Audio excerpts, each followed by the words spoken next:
Nah, dari situlah kemudian saya haji berkali-kali, umroh berkali-kali. Alhamdulillah, luar biasa.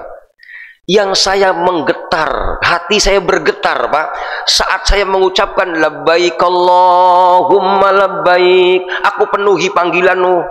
Subhanallah, saat pemberangkatan kita menggunakan harta yang halal, seluruh malaikat menyambut kita labbaik wa sa'daik, selamat datang, selamat berbahagia. Ternyata gunung-gunung yang kita lalui saat kita bertalbiyah labbaik Allahumma labbaik, mereka sambut kita labbaik wa sa'daik. Bapak silakan baca hadis-hadis bagaimana manfaatnya bertalbiyah. Pertanyaannya sederhana, kenapa haji merupakan panggilan Allah? Inilah yang saya katakan. Saya pernah ngobrol sama temen, doain gua. Ngapa emangnya? Saya truk punya 3, mobil pribadi punya 2, rumah punya 3, tanah di mana-mana. Kenapa saya nggak pengen haji? Ya Allah, luar biasa, merinding itu. Teman itu pesantren, Pak, 6 tahun di pesantren dia. Kalau saya enggak, kalau saya okem. Iya. Saya begitu berangkat ke tanah suci, ya udah, saya mau doain ente di Mekah. Kebetulan saat saya berdoa, pas saya ke Taif, dulu saya pernah tinggal di Taif juga, ya, Taif di mana Rasulullah dilemparin batu itu. Subhanallah, banyak sejarah yang luar biasa di Taif itu. Saya doa di sana, Pak. Tiap malam selama saya di Taif, ngobrol sama dia, mimpinya luar biasa. Begitu saya pulang, saya peluk dia, ente berangkat haji. Saat saya ngomong itu, ngomong sama istrinya, Pak, besok langsung daftar dan langsung berangkat. Luar biasa. Artinya hadirin yang dirahmati Allah, melalui kajian kita pagi ini, sadari bahwa panggilan iman itu adalah panggilan yang paling mahal dari Allah Subhanahu wa Ta'ala. Panggilan Islam itu panggilan yang paling mahal. Lihat Bapak Ibu, rukun Islam yang paling tinggi itu ternyata panggilan untuk melaksanakan ibadah haji dan umrah. Maka kemudian ingat-ingat, karena haji rukun Islam yang terakhir, yang kelima, yang penghujung, berarti yang namanya haji itu lambang kesempurnaan Islam. Paham dari sini Bapak Ibu? Saya bahas sekarang kesempurnaan haji. Dalam Al-Baqarah 197, Al-Hajju ashhurum ma'lumat. Haji itu di bulan-bulan yang diketahui, yang dimaklumi.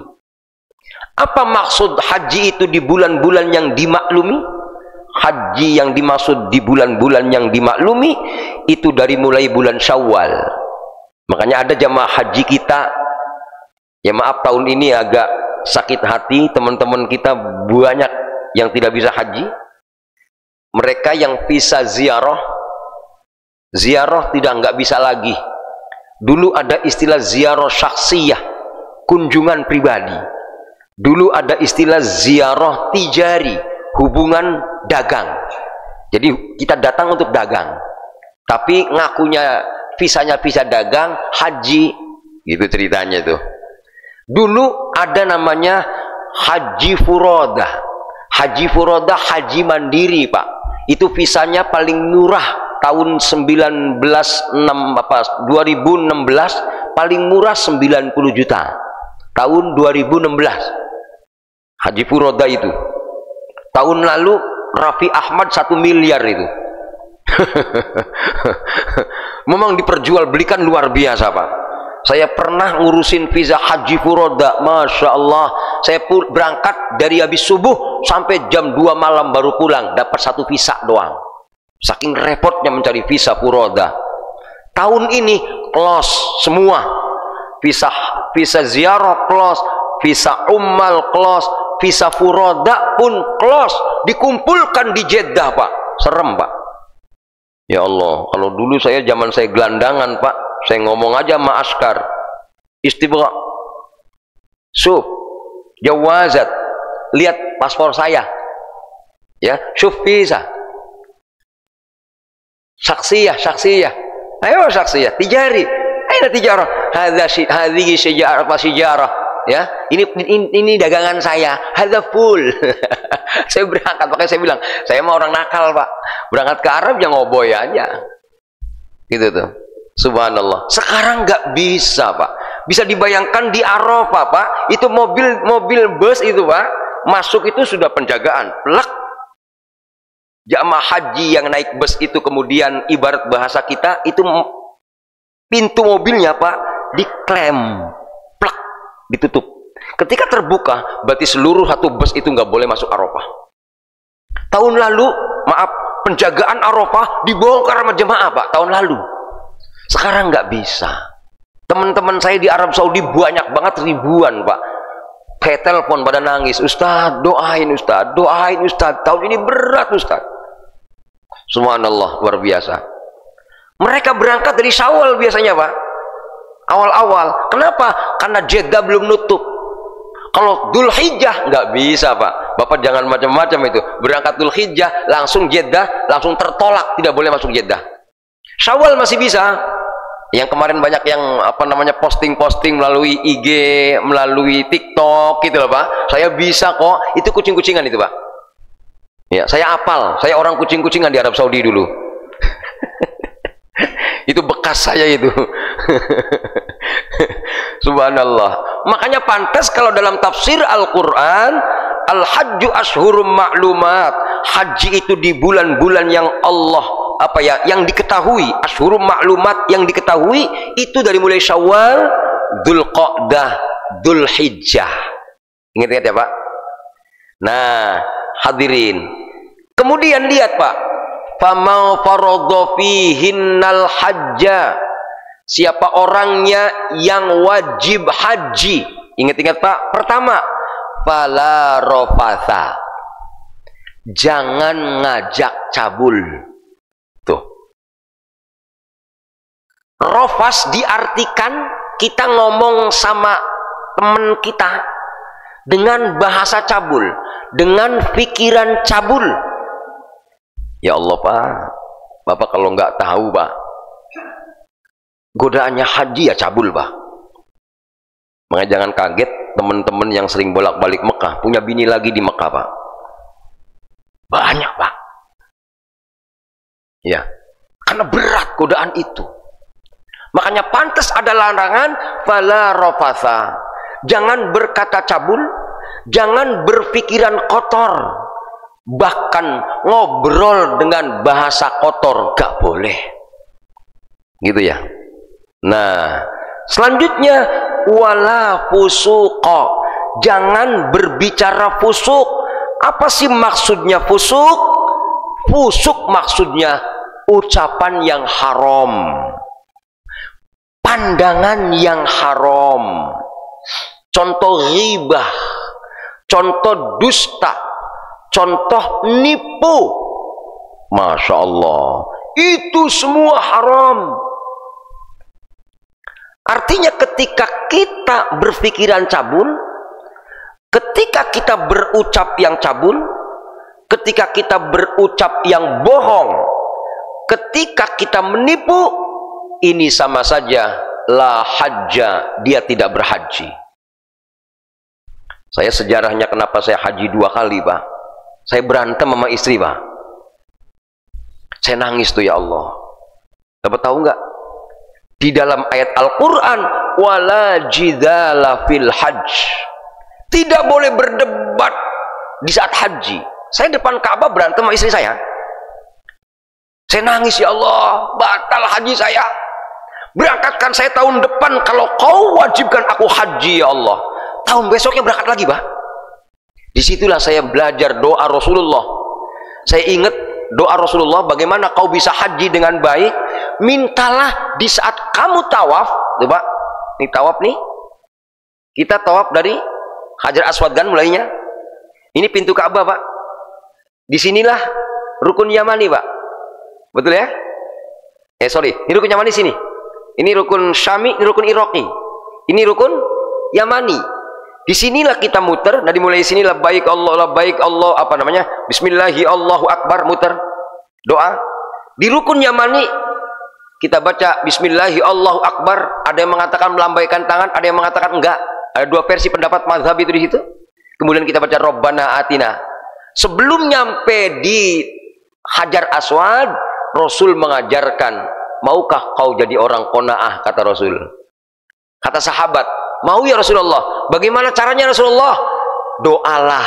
Ketika kamu masuk di rukun Yamani, kata Rasulullah, bacalah Rabbana Atina fid dunya hasanah. Sebelum nyampe di Hajar Aswad, doalah, Rabbi qanni'ni bima razaqtani wa barik li fih wakhluf ala kulli ghaibatin minka bi khair. Artinya begini aja gampang.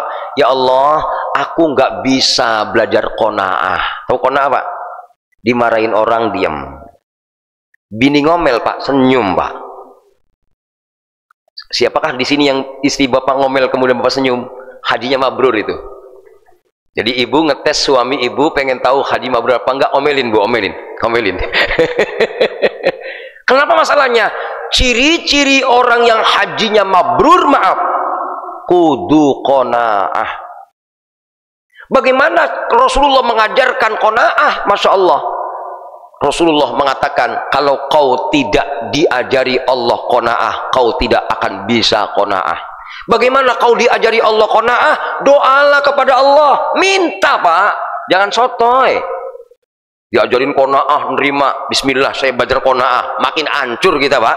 Sombong sama Allah. Kenapa? Mensekutukan Allah. Yang bisa menentukan kita bisa sujud hanya Allah, yang bisa menentukan kita haji hanya Allah, bahkan yang bisa menjadikan kita punya ilmu hanya Allah.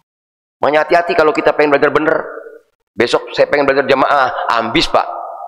Ya Allah, ajari aku untuk aku bisa berjamaah ya Allah. Awas Pak, jangan sekutukan Allah. Jangan duakan Allah.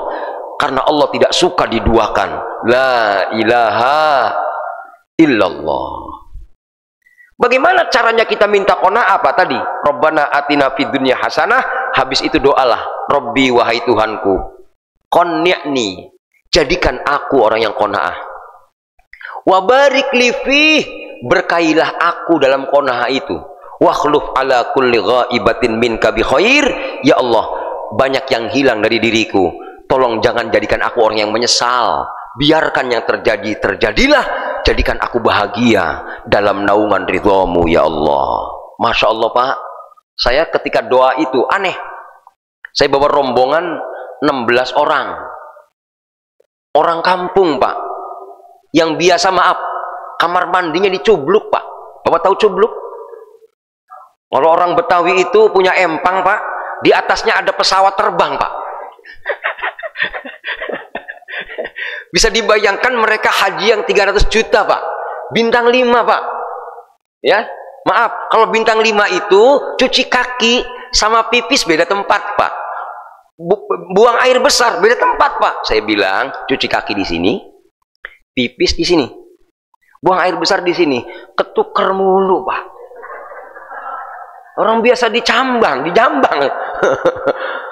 Jadi saya tiap pagi Pak dipanggil sama mudir, direkturnya si hotel itu, Aina Rois, Ta'al Rois, Syuf katanya. Mana pimpinan katanya. Ini lihat, ya Allah Pak, buang air besarnya tempat pipis Pak. Ya kan nyangkut semua Pak.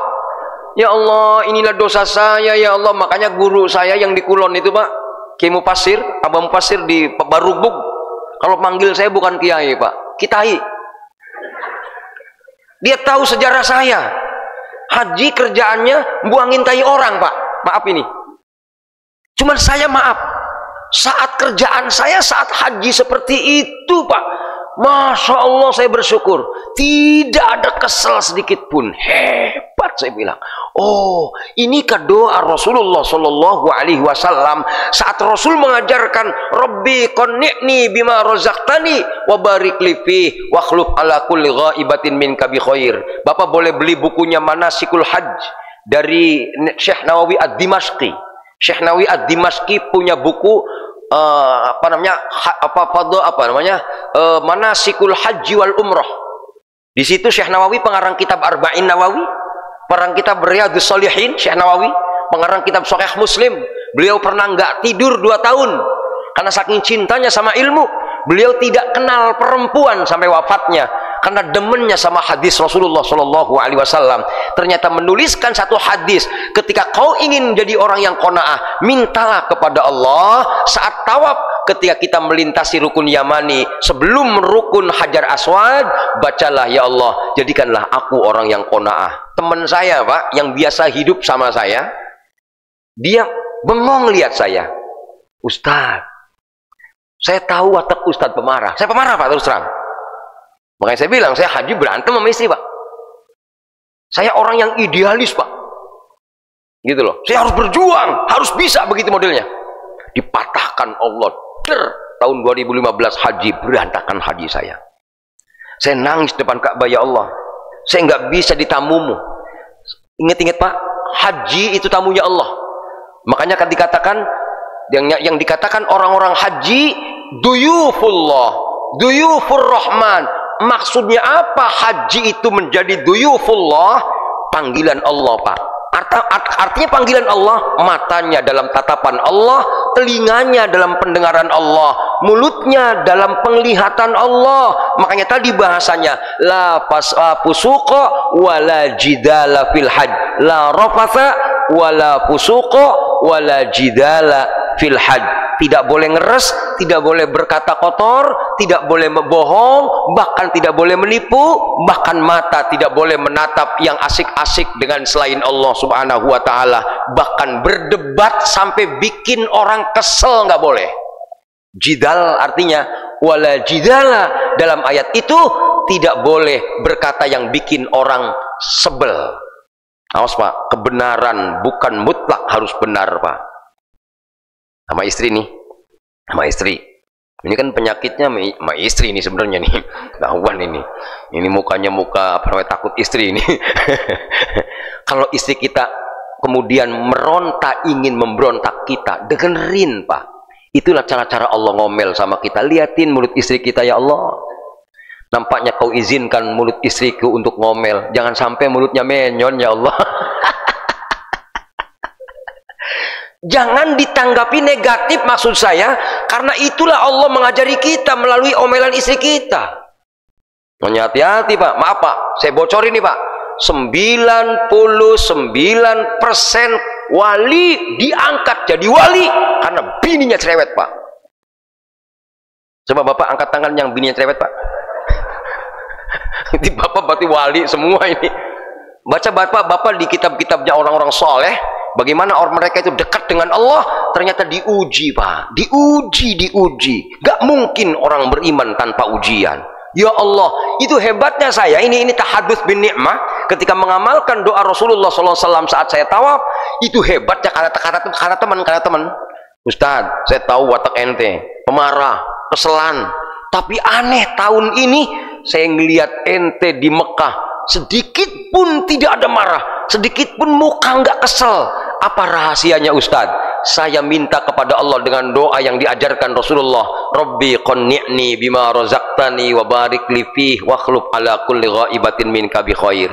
Pak, saya itu nakal mata saya, Pak. Kalau ada anak-anak itu loh, Pak, apa namanya, Turki, Pak. Kan biasanya anak-anak Turki itu nggak ada pembimbing, Pak, dia. Cantik itu, Pak. Ngikut saya tawaf, Pak, gandeng di belakang saya.